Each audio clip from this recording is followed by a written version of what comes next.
Climate change remains a key challenge to agriculture and a threat to food security, exposing farmers to disaster-related losses.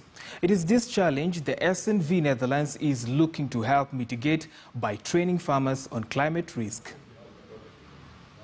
Change is one of the key risks facing farmers and threatens to impact on both food security and the livelihoods of farmers. Climate change manifests itself in a couple of things, mostly erratic rainfall, temperature changes, and this interferes with the production of crops. It interferes with how you can store it and so forth.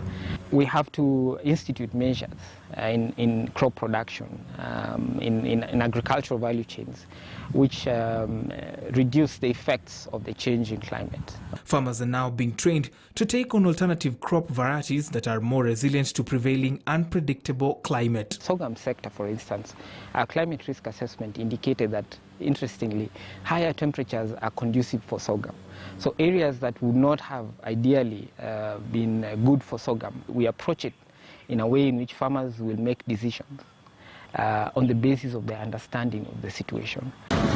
Mechanization of agriculture is also set to play a greater role in managing production. Land sizes are shrinking. Farmers are practicing less mechanization. However, if I give you an example of reaping services, okay, just reaping, which means you use a reaper on the soil, and it opens up the hard pan in the soil.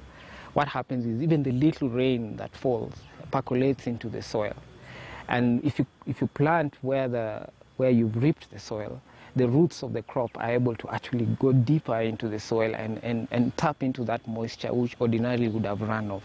More emphasis needs to be put on reaching farmers in arid and semi-arid areas. Capacity support for farmers to adopt varieties, crop varieties, for instance, which can deal with those changes in climate. For the efforts to bear fruit, a multi-stakeholder approach needs to be employed, bringing in government, NGOs and the private sector.